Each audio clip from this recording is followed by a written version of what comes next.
This is Matt for Boxing Social in association with William Hill and Empire Fights. So delighted to be joined by Dave Coldwell. Dave, we're here. Stephen Cairns, terrific fight on the Ritson Davies undercard here in Newcastle. Very talented prospects that you've got in your gym. How are you feeling about how his career has gone to this point, and what can we expect from him this evening? Let's get the negatives out of the way. He could have been more active. He's been in the gym, training hard, but it's just been a difficult year. Shows being postponed and not materialising. But that time that he's had away from fighting, he's developed massively in the gym, like massively. There's a big difference between him in his last fight and what he is now. The lads that have sparred with him, people that gave him problems, like big problems in sparring a year ago, now are seeing such a difference in him. Experienced pros, good fighters. Can't believe how much he's improving. He's very, very heavy-handed, but because of that, and he being a young kid, he's just 20. He was looking to punch hard with every shot and try to take people out with every shot, but he understands now that boxing's more than that, and you'll see tonight he's more rounded. His boxing ability is really, really gone up. His IQ's gone up. Punch selection. He's very good.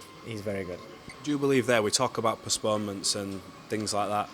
It's part of boxing now, isn't it? Yeah, you can have a bad run of luck where you do get fights knocked on the head. Do you think that sort of helps maybe make him a bit more mentally tough? Because I know when a fighter's looking to peak and get ready and they have that disappointment, it must absolutely be like a kick in the nuts. So for him, is that just more like it's just part of the game now kind of thing? He's very level-headed. He's so mature for it. Honestly, he's like I say, he's 20, but he's very, very mature, and everybody that comes in contact with him can't believe his age.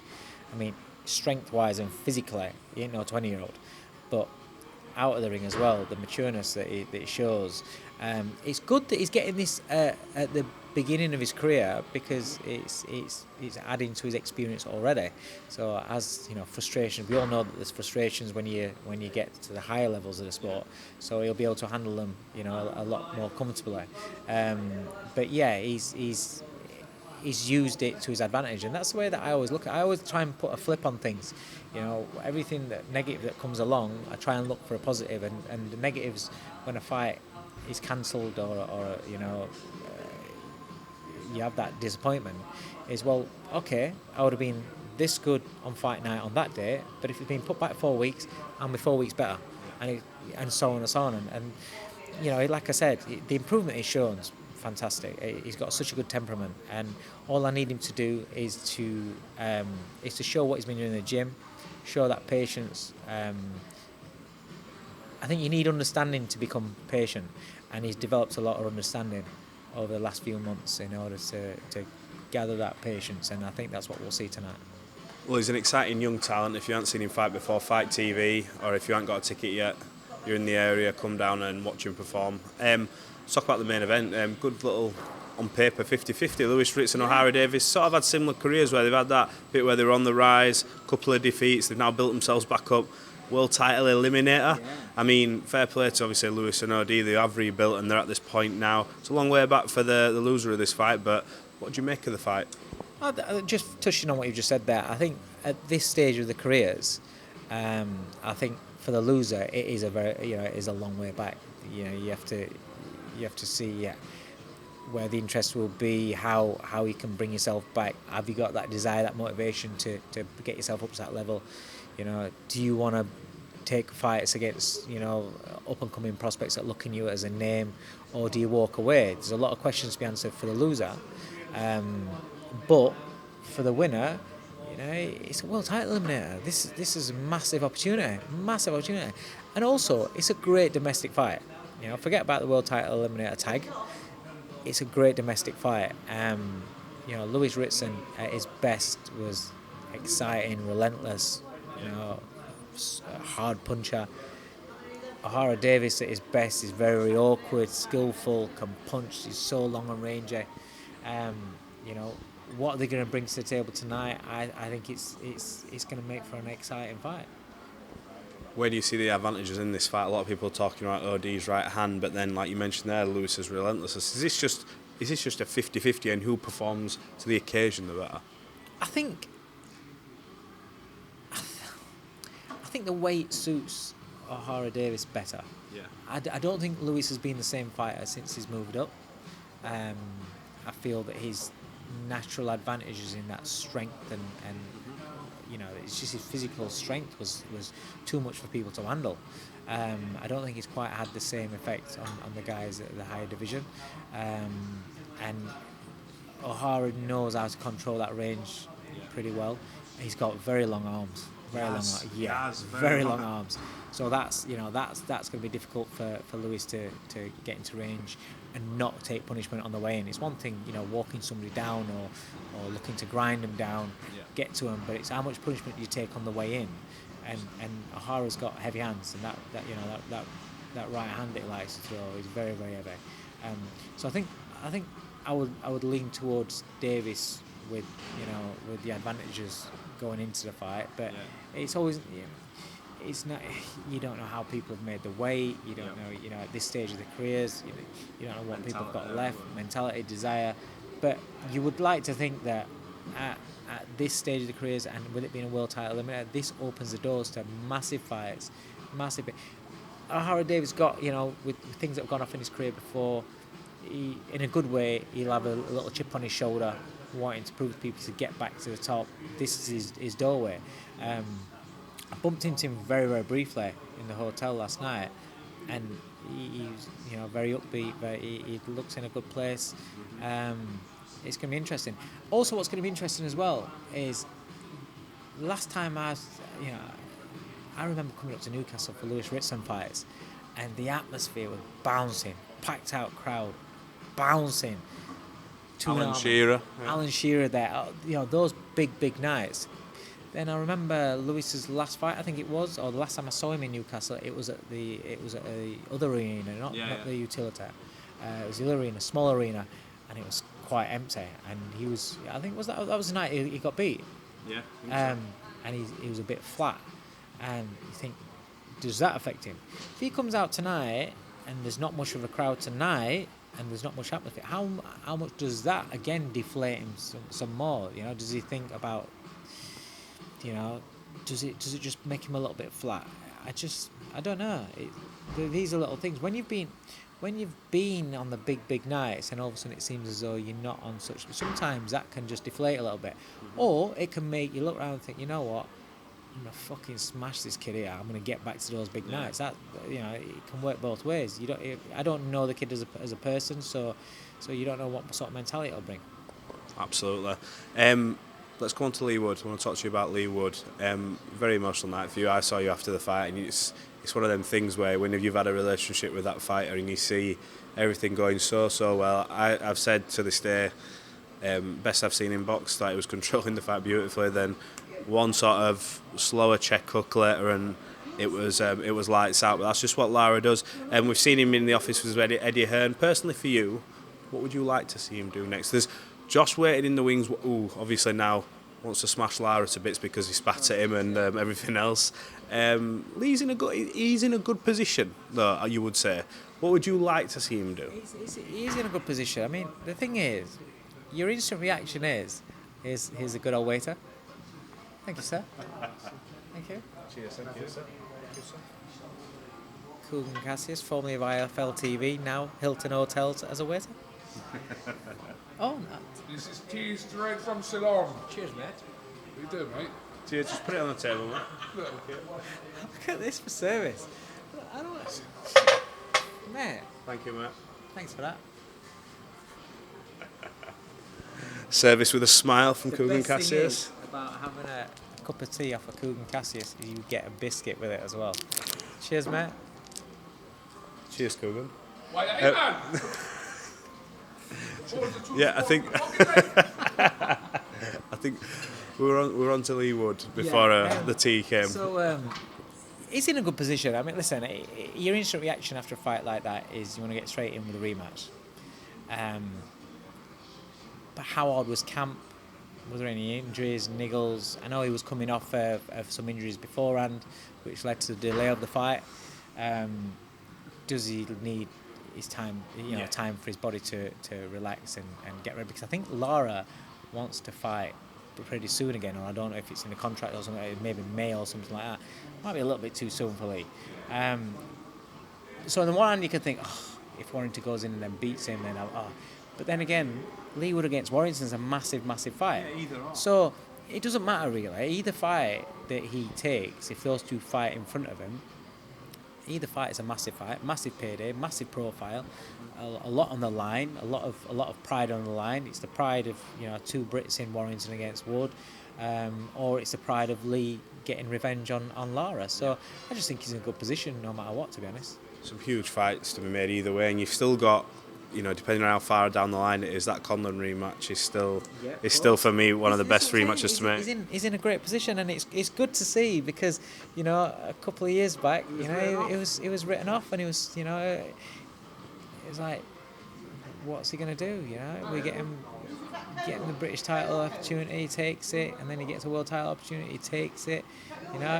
He keeps taking these opportunities, and it's fantastic to see him after such a hard, long career, getting some rewards for it and securing himself financially. So after boxing, him and his kids are sorted. And that's what's nice. That's what it's really about at the end of the day. I mean, like we always say, belts are good to look at, and if you've got the achievements, but if you've money in the bank and you can earn a bit, it's a brutal sport. So, look, brutal sport. We need to get on something serious now. I know we've sort of all touched on it a little bit. Conor Benn. Let's just touch on it. He's come out with a statement following the WBC statement. Touch on, is it? This is the thing about this. It's just so complex and so. There's so many variables. Frustrating, yeah, and there's so many unknowns that we don't know. It's very hard to make an assumption based on things that are a lot of hearsays, a lot of could-haves, but nothing's proven, and then there's two proven facts, and so it's very hard. Right, what I will say is then, because I think, and rightly so by the way, what is fact is that 2 failed tests came back. So far that is fact. But let's talk about what happened. So WBC came out with a statement that basically said Conor Benn is cleared, this is our conclusion. Conor Benn has then followed that up with a statement that went online and said, I'm not overly happy with that at all. This is this and this. Now, I say in fairness to Conor Benn, and people might not be saying that, he could have took that from the WBC and said, walk out the door. But what he's done now is put in question the gold standard testing agency in VADA, which everybody said, look, whatever happens, that is the one. The WBC and what they've come out and said. And we mentioned, what did you make of what he said? Because there's such a lot of oh my gods in that statement where you think, if this is in any which way, shape or form true, there's big problems. But you see, so this is where it's very, because you look at it and the facts that we know, the facts are he failed 2 tests. So I feel it's wrong of him to be angry with people that believe the 2 is there in front of you, 2 declared, 2 failed tests. You can't be angry with people that look to that and go, fucking hell, you've cheated, right? I understand that. I understand people that think that. But then I look at his statement and you think, he's so much in there to try and remember. He says that there was 3, his sample was tested 3 times, it was clear 3 times, and on the 4th one, it was come back as a positive. Why are VADA testing a sample 4 times? How many times does he test a sample? I don't understand that. So they've tested it 4 times, if this is right. And then also, VADA, why are 3 of them tested clear, and then the 4th one's come back, and you've gone with that result, there you go, it's failed the test. So you look at it, and you go, well, Conor Benn has spent all this money on legal team. Yeah. His legal team wouldn't have allowed him to put in a statement saying, VADA, you've tested XXX clear, 4th time there's something come back. Why was it not on test 1? Because then VADA would then sue your ass. Yeah.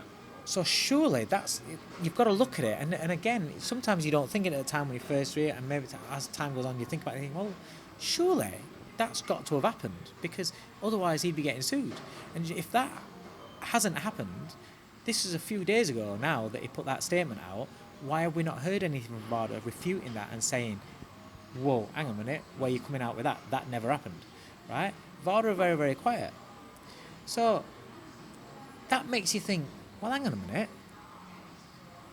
Is this true then? Because if that's true, then VADA's fucked. Because we hold you as gold standard, and we trust you for this testing, and you get paid shitloads of money to do this testing, and fighters or promoters have to pay shitloads of money for the testing, right? And if you're telling me that you took the sample, tested it once, clear. You didn't go on that result, you tested it again, still clear. You're still not gone on that result, test it again 3 times, clear all 3 times. But then on the 4th test that's come back with something, you've gone on that result. Why have you gone on the 4th test result, not the 1st or the 2nd or the 3rd? Why have the first 3 come back clear, but the 4th hasn't? Yeah. You need to answer questions. Then that leads on to the WBC, who have Conor's 270-page dossier from his lawyers, from his science. He's paid out shitloads of money for his scientific reports and investigations and stuff.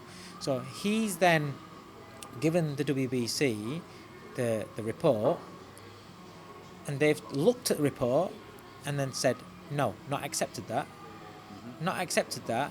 But then maybe it might be, let's have a look at your diet. Oh, here you go. It could be your eggs. There you go. So the WBC have given him an out, but not the out that he's provided, and said, look, I'm innocent because of this. They've said, no, you're innocent actually because of that. We'll put you back in rankings. There you go. So the only reason that the WBC would do that is if in this dossier where it says, and there must be strong evidence to say VADA fucked up, is the WBC protecting VADA because they're involved in it, and the clean boxing program and all that lot, whatever else it is. So then, are they then protecting VADA? Because if they're then protecting a VADA fuck up, they're corrupt. If they're doing that, right? Then that makes you assume that they're corrupt because they're covering up for VADA. VADA a mistake. Everybody makes mistakes, so VADA is a mistake, right? But what you're doing is actually corrupt because you're wanting that evidence going away and providing a fighter with another reason to be able to go on box. So that, the more as I'm talking, more I look into it, is that lends you towards Conor's side and say, well, surely that must be true. For the WBC to do something like that, surely that evidence that he provided must be strong enough to say VADA fucked up. So in which case, I just feel as though we need a statement from VADA refuting that, answering Conor's claims of that. We need a statement from WBC in response that doesn't talk about what this beautiful belt means and stuff that they've just popped out for this fight and that fight and this fight. To know actual serious shit. Why have you disregarded the claims of Conor there and given him an out with eggs? Because when it came out and it was like straight away everyone's ripping the piss out of Conor, and me included, like, what the fuck, eggs? And then he's like, no, hang on a minute, he's not. Now, Conor could have gone with the eggs, like Canelo went with the meat, right? Oh, well, okay, it must be the meat. Conor, okay, it's the eggs. There you go, it's the eggs, and just took the shit because he was getting. But he's not. He's actually now the person that's giving him the way out. The WBC, he's going, no, hang on a minute, mate. No, that's not why I'm innocent. I'm innocent because. So then you kind of think, well. Why is he there? Why is so? Is he right in what he's saying? But because we don't actually know everything behind it. The only facts that we've got and we're seeing is the 2 failed tests. Mm-hmm. So your brain's kind of like leaning to, mate, you failed 2 tests, but then there's all this evidence that we're not seeing that is pointing towards him being, well, actually. That's why VADA needs to come out and speak, and WBC needs to come out and explain why they've done that. Not just that as well, but we've he did put also in that statement that he'd paid for someone to go to these labs or whatever while he was getting tested and this, that and the other off his own back, and said they weren't allowed in the actual room. Was that for the results? Yeah, for the I believe, without the statement in front of me, I believe that he was saying for the results, for him investigating that they weren't allowed in. But then that leads you on to what's recently come out. On Monday, he's going on Piers Morgan to tell his story. Is that something, if you're him, you would avoid doing and do it? Because it's a difficult one, but I'm sure the type of person we all think he must be like itching to speak. So I believe that's why he's done it. But I understand 100%. I understand 100%. But the thing is as well, in this statement that he put out, there's things where I feel as though he like shoots himself in the foot a little bit. It's like you're reading this about the VADA testing and the his representative not being able to go in, and you're thinking, wait a minute, the WBC giving him that out. It's like, whoa. But then he turns around and says, well, if I had, even if I have had that in my system, it's a trace amount, it doesn't mean anything for my performance. That doesn't necessarily mean the same. It's like what I was saying to you. If you've had 10 pints and then over time the amount of alcohol that's in your blood starts dropping. At first it's massive, right? And that's why you're pissed and you're all over the place. But then it starts dropping. And then tomorrow you get pulled by police and there's a little trace still that's over the limit, and you get caught by the police. They're not going to turn around, oh, well, actually, it was only a little trace. You're all right. That doesn't mean that there was only ever that little amount of tracing. You had the 10 pints X amount of hours before. There's now one. So I don't buy into that. I think that's a silly thing for him to have come out and said. And completely unneeded, actually, in that statement they put out. Because other than that, it was a very, very good statement in making you think, well, hang on a minute. And then he's asking questions of VADA and WBC. He didn't need to come out and say that, because then that makes it like, well, actually, that's bullshit. And then, and then this Piers Morgan thing. You've given I get that he's pissed off with the border control. I get that. But the border control are the controlling governing body in our sport. And you've gone to the WBC, which is a sanctioning body. With what the WBC have done, you're now not happy with what the WBC have done. Yeah. So you're kind of like going at them. Why not just go? Even if you don't want your license back with the border control, prove anyway. Just set to the border control. Here's my evidence, you bunch of wankers. I don't want a license off you. Yeah. I'm never going to box for you again. But just so you know there you go. I'm innocent. Read that up yours. Just do that. Because then they've got that, and then the board are under pressure from us, from everybody, to let us know what was in that document, and to actually turn around and make a decision and say, well, actually, we need to ask questions of VADA. WBC, who we're affiliated with, this is big shit, because this is shit that needs to be cleared up, because this is huge, because all our fighters that subscribe to the WBC and pay them the money and stuff, their careers are in their hands. Listen, everyone makes a mistake, but they need to be held accountable for it. And like I said, if that's... And I can't see Conor's solicitors, lawyers, allowing him to put in that statement, VADA, you tested my fucking sample 4 times. The first 3 came back clear. And it was a 4th time. That needs answering in its own. So it's not straightforward. It's not just a case that you're a cheat, or it's not just a case of he's innocent, I believe him, tests aren't right. We need to know everything. It's until you know everything, and until VAR have come out and WBC have come out, it's very difficult. It's going to be an interesting, I think, next few weeks with all this and how it progresses. Hopefully it does come to an end so we can get some closure on it, and I'm sure Conor wants it and everybody else. Obviously so, and I understand. Listen, I understand how frustrated he must be, and he is a volatile, emotional sort of kid. I don't mean volatile in a bad, but he's an emotional kid, So I understand that, but it can't be where I didn't agree with is how he's angry and pissed at people for doubting him. You can't be pissed at people for doubting you when the only facts that we got were that you failed 2 tests. You failed 2 tests. That's a fact. whatever the reason, you are now sort of right, fair enough. But it's not a case when people say innocent until proven guilty. I understand that, but when the facts are you prove to have failed in your system, you had clomiphene. That was the fact twice. That was the fact. So people are going on the facts. That isn't innocence until that is like you've been proven to be guilty there with the two failed tests. Now this is in testing. You are proven to have failed the test, you are proven to be guilty of cheating, and then you have to go through the process to clear your name. It's different to committing a crime or whatever where it's innocent until proven guilty, and where you have to go in front of a judge and everything. That is basically the facts. You've failed the test. So it's a little bit different. Well, I forget what they call it, because you're responsible for what goes in your body. You